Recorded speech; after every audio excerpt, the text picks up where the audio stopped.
Yes. हाँ जी, ये students, CA Mohit Arora this side from unique academy for commerce. जैसे कि आप सबको पता होगा कि फ्रॉम कमिंग 11th या 12th है ना, हमारे सीए में इंटरमीडिएट के एग्जाम स्टार्ट हो रहे हैं। तो इस वीडियो में एक तरीके से यू कैन से मैं एबीसी एनालिसिस लेकर आया हूँ for the subject financial management and data analytics. जैसे कि आप सबको पता होगा कि ग्रुप 2 में हमारा जो पेपर नंबर 3 होता है, that is in general paper number 11, that is financial management and data analytics. 100 marks का पेपर होता है, same as every other paper. उसमें आपको 30 मार्क्स के लिए एमसीक्यू देखने के लिए मिलेंगे एंड बाकी आपको 14 मार्क्स ईच के 7 क्वेश्चंस देखने के लिए मिलेंगे, जिसमें से आपको कोई भी 5 अटेम्प्ट करने पड़ते हैं। सबसे पहले talking about the MCQs, you will get 15 MCQs. ये जो 15 एमसीक्यूज रहेंगे 2 मार्क्स ईच के रहेंगे एंड वेरी कंफर्टेबली आप maximum in half an hour सारे के सारे एमसीक्यूज कंप्लीट कर सकते हो। ऑब्वियसली डेटा एनालिटिक्स के जो क्वेश्चन रहते हैं वो प्राइमा फेसी थ्योरी रहते हैं। एफएम की अगर मैं बात करूं तो मेजर क्वेश्चंस थ्योरी ही आते हैं, या अगर प्रैक्टिकल क्वेश्चंस आते भी हैं तो ऐसे क्वेश्चंस होते हैं जो आप कैलकुलेटर पे या हार्डली रफ में लिखकर 1 या 2 स्टेप्स में सॉल्व कर सकते हो। So we can very comfortably say कि 30 मिनट्स के अंदर अंदर आप अपने एमसीक्यूज कभी भी अटेम्प्ट करो, आप उनको कंप्लीट कर लोगे। नाउ टॉकिंग अबाउट सर, बाकी हमारा जो सिलेबस है इतना बड़ा है, तो वन वेरी गुड थिंग जो इंस्टीट्यूट आज तक करते आई है पास के 3 अटेम्प्ट्स में, एंड वी एक्सपेक्ट कि यही चीज कैरीड फॉरवर्ड रहे इस कि कौन से क्वेश्चन नंबर में कौन सा क्वेश्चन स्पेसिफिकली किस चैप्टर से आएगा। 3 अटेम्प्ट्स का ट्रेंड यही रहा है। तो एक तरीके से why do you need an ABC analysis, जब पैटर्न ही एक तरीके से फिक्स्ड है आप उस हिसाब से पढ़ाई कर सकते हो। So question number 2 to question number 8 की बात करें, सबसे पहले जो क्वेश्चन नंबर 2 का ए होता है, that's prima facie theory question. 7 marks का क्वेश्चन आता है from the chapter institutions and instruments in financial markets. उसके बाद क्वेश्चन नंबर 2 का जो बी पार्ट होता है, एंड जो लास्ट क्वेश्चन होता है question number 8 and question number 8 का ए एंड 8 का बी।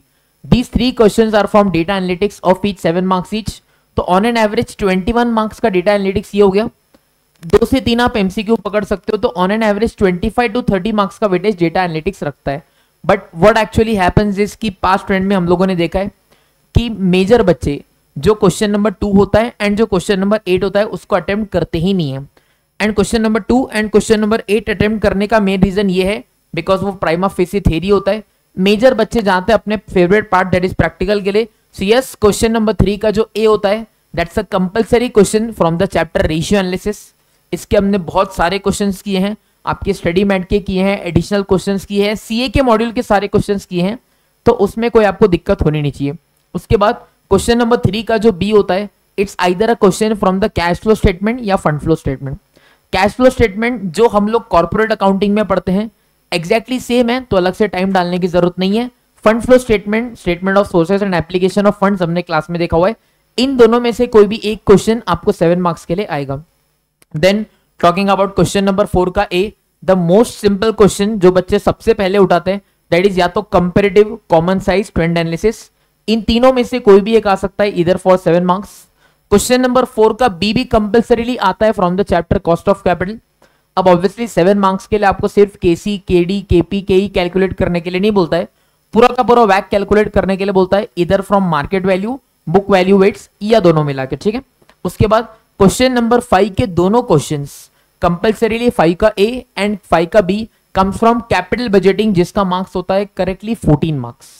क्वेश्चन नंबर 6 की बात करें तो क्वेश्चन नंबर 6 के भी जो दोनों सब पार्ट्स होते हैं, that is part number A and part number B, they come from the chapter working capital management.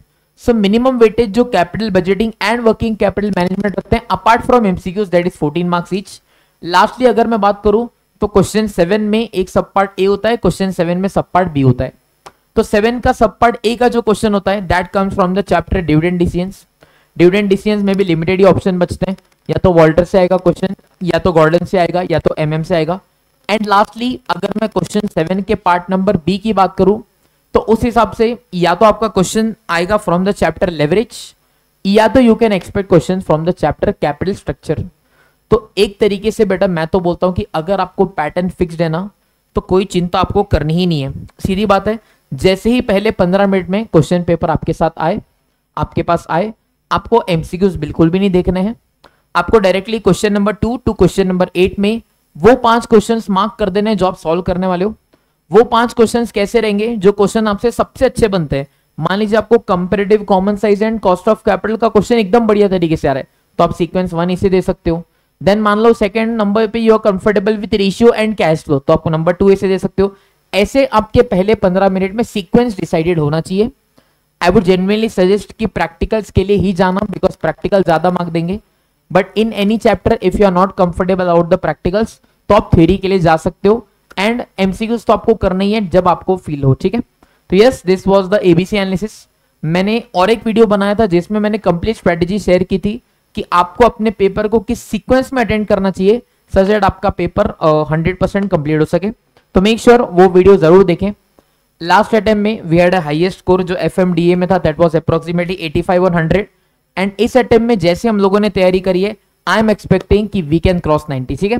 So all the very best for your exams. Thank you very much, love you all, bye bye.